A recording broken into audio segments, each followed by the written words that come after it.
One of the things that I love about what I do is that I get to work at every level of the organization, from the frontline BDR to the president of the company, and not only sales organizations, but also self-employed and small business owners and entrepreneurs who have to sell. And sometimes I see patterns. The pattern I'm seeing now, especially now as it's coming to fruition, is a shaking of our confidence. Now, of course, it happened with the start of the pandemic. That was a bit more of a shock, though. Even as the world, though, started to open up again, a lack of confidence seems to have taken a deeper root. For BDRs who are just starting out, whether it's right out of college or going into this for a new role in the company, their confidence gets shaken nearly every time they have to pick up the phone. So that's nothing new. But the level of difficulty to actually connecting with people, well, that's definitely new. It's harder because of what we see happening at all other levels of the organization. And for sellers who have to take it from meeting to close, their confidence is shaking too. Because it's hard to hire right now. A lot of sales organizations are raising quotas even before the new year is here. Now, this is causing a lot of stress that makes it even harder for them to have conversations with prospects and buyers and uncover what their real challenges are and the impact of those challenges and, well, what they think a solution should look like. The pressure that's being put on them to meet activity numbers and deal opportunities has them so wrapped up in their heads that they're not able to be fully present with their buyers and, well, uncover real issues and solutions. They're not actively listening, and they're not asking a lot of really great questions.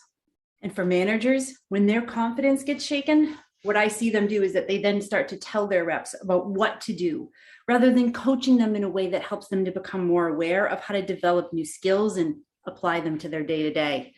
And as a result, managers are overwhelmed, burned out, and, well, they feel completely unappreciated. And for leaders, well, leaders just want to have the confidence in their ability to make the right decisions. All this uncertainty that's happened in the pandemic has shaken their ability to do that. Nothing in their previous experience has really prepared them for this. For self-employed business owners, the uncertainty of whether or not you're going to be able to pay your bills and get enough clients in to do that, it's going to trigger things like the imposter syndrome and a doubt in our abilities.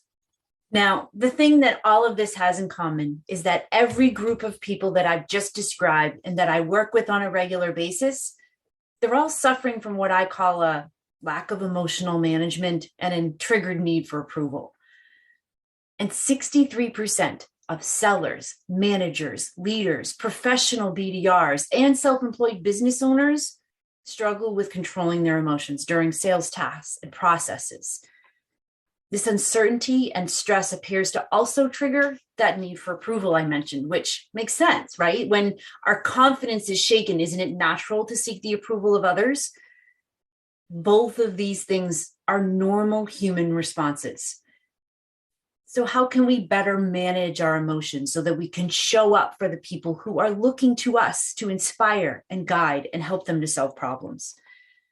Here's 3 science-based do's and don'ts that I teach and coach almost all of my clients to do at every level of the organization for both themselves and for those that they work with. Now, the first don't is don't get caught up in the comparison game on social media or the leaderboard or Slack channels in your company. You see, when we compare ourselves to others, we start to think of what we should be or what we should be doing and how far we fall short. When we compare ourselves to others that seem so far ahead of us, it overwhelms us. And so we put more pressure on ourselves or we just give up. Instead, focus your energy on your game. If you're looking sideways to see how someone else is playing and running their game, you're going to get tripped up by something you don't see. Instead, do set purpose-driven goals.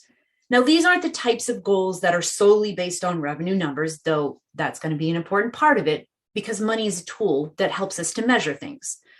But when I say purpose-driven goals, what I'm actually talking about are the meaningful goals that puts your feet on the floor every morning with a smile on your face and an attitude of open-mindedness that you'll do whatever it takes to figure out how to get there.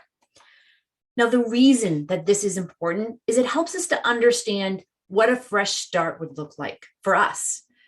According to research from Katie Milkman, a Wharton professor, she writes in her book, How to Change, that fresh starts gives us a feeling of a clean slate, where we can move forward and not be looking back to all of the mistakes that we've made that might freeze us in fear instead of taking a step forward. Now, the second don't try to adopt someone else's process for success and apply it verbatim to yourself. They aren't you, and so their plan and their tactics don't likely account for your own individual strengths and areas of improvement. Instead, what I'll have all of my clients do is create action-based plans on objective data to assess what their mindsets and skill sets are as it relates to their specific role now.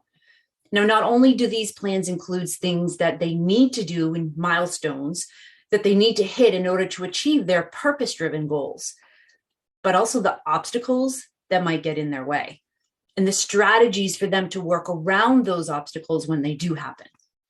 And then we prepare through practice, whether it's the tough conversations that they need to have or just being able to talk out a strategy to see where it ends up to its end conclusion. Now, this is important because whenever we're trying to get to some type of a future state of behavioral change, Milkman also shared that we tend to underestimate the short-term pains that it takes that we might need to go through in order to get to some type of a change that needs to happen in the future. When things don't go exactly as we plan them to, which that never happens, right? But when it does, it erodes away at our confidence. But the more we practice those specific tasks, those obstacles that might get in our way, when we break it down, it no longer overwhelms or freezes us. Now, the third don't idealize the hustle and grind lifestyle at the cost of your own self-care. Don't feel guilty for taking breaks. You see, when you prioritize your self-care, when you do that, it will impact your results. Simply put, it's because sales is not just a numbers game, it is a mental game. When you can manage the mental game and your emotions because you're fully present and calm, it will increase your confidence, which will come through in your most important conversations. Now, there's a ton of research about why this is a reality, but it is also why I am so excited. I am thrilled, actually, to have Michelle Baker on the next episode of What Sales Can Learn. She has an amazing story. And I'm not even sure I can express how inspired I am by her and her story and all of the things that she is doing today to help others to create purpose-driven goals and increase their confidence. In a recent conversation with her, she said, confidence trumps competence. I'm still trying to wrap my head around that one. So join me on November 9th at noon Eastern time and bring your questions. And please, I would love to hear from you. I love it when you reply back or you comment with what strategies you're using now to help increase confidence or manage your emotions or control that need for approval. What's your favorite self-care tip or habit that you have? How does it impact your day-to-day? And remember, as we go into these winter months, we need to keep our mental health conversation going for the sake of both our profession and of our service to buyers. So I'll see you on November 9th. Until next time.